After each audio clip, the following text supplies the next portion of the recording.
Hey everybody, how's it going? A lot of you will ask, why don't I do more organizing or lobbying in Europe on behalf of Right to Repair? And at the end of the day, I've barely made a dent in my home country. So I would like to actually do something that sticks in my own backyard before trying to mount some sort of worldwide movement. I'm not a citizen in any European country. I don't understand the politics there, and it really does make sense for me to stick to what I know until I at least achieve or accomplish something. However, I will change that standpoint if one of the chief European anti-competition, anti-monopoly regulators is literally in my own backyard in New York City and meeting with Tim Cook from Apple. You bet your ass that if Apple is going to do everything they can to destroy independent repair and meet with the EU's competition chief, that I also want to be there when that conversation happens, or at the very least be able to give our side of the story and demonstrate it a little bit. And that's what I did. So after I read this piece of news, I did this video saying make this happen, where I tried to, see if I could use or leverage the 1.6 million people subscribed here to try and get attention raised to this so that I could actually maybe get a meeting before she leaves. I know it's a long shot, it's crazy. I'm a peasant, I'm a peon, I'm a dude that has only a small 12-employee business in New York City, and I can't even get the cat to show up in the chair when I do a YouTube video. But I figured, what the hell, one of the lessons from this video I did the other day, Linus is just lucky, is that you miss 100% of the shots that you don't take. So I don't mind taking a few crazy shots. So I did take my shot, and this is what I got back. Now, many of you said that this isn't like the U.S. where I can just waltz into a politician's office, like I often do, and say, "Hi, I'm Lewis. I have a repair shop. Here's why I think right to repair is important. Here's why I think the talking points from the other side are BS," which is what I do. In my home state, I've done that, and I've gotten co-sponsors to bills doing that.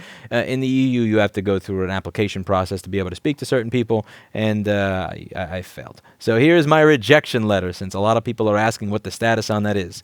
So this says, "Dear Sir or Madame, we are contacting you about the application for registration you submitted. The Secretariat of the Transparency Register is tasked with deciding upon the eligibility of applicants and monitoring the content. We have assessed the information provided in your application and concluded that your organization does not carry out activities covered by the IAA and is therefore not eligible. Consequently, your application cannot be accepted and is due to be rejected."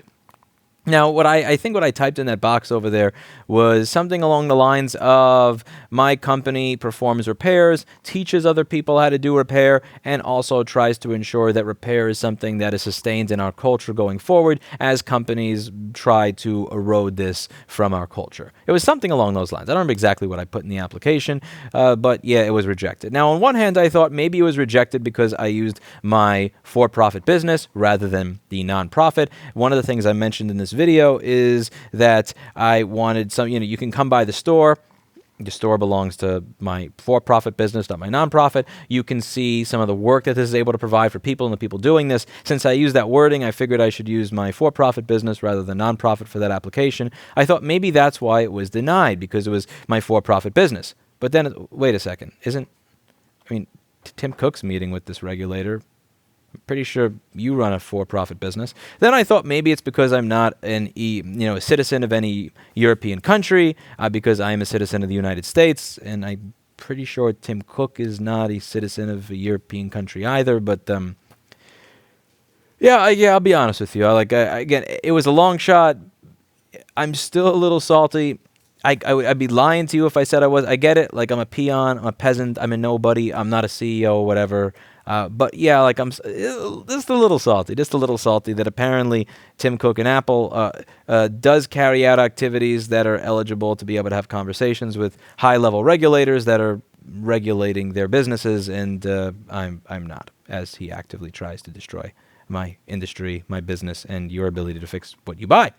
But that is what it is. Again, you miss 100% of the shots that you don't take, and it is still worth taking them. One of the things that I mentioned recently is that one of the people that I met when I did my tour of all the repair shops in Massachusetts that got back to me is that there was a dude that worked in a Subway. It was a one-person shop. It's a Subway sandwich shop. They make sandwiches over here. He fixes your computer over here. he decided to get over his cynicism, contact his senator, speak to his senator, and his senator actually co-sponsored the legislation. She is co-sponsoring right to repair legislation as a result of that conversation.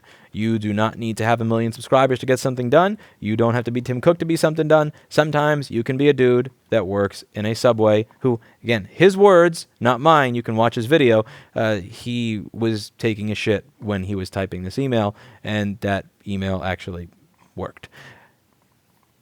You miss 100% of the shots you don't take, so it's worth taking it. And all I really lost out of this was about 4 or 5 days of my life, since I was going to be taking a road trip. I wanted to check out a bunch of different areas of Nashville, Tennessee, Franklin, Tennessee, you know, some of the surrounding areas, see what it would be like to have a store there, see what it would be like to live there. Is it business friendly? Is it like an interesting place to be in? Is it on the upswing or is it on the downswing? I kind of wanted to just get a feeler of that after, you know, the whole $70K in back rent and getting audited by New York State and it's all the aggravation of doing a business in New York. I just kind of wanted to check out some other areas. I did put off my trip in the 0.0001% chance that I'd actually get to have a meeting, but you know, it's not really much skin off my back. That's it for today. And as always, I hope you learned something. If you are in the EU, please don't be discouraged to contact your local politicians to explain why this is an important issue to you.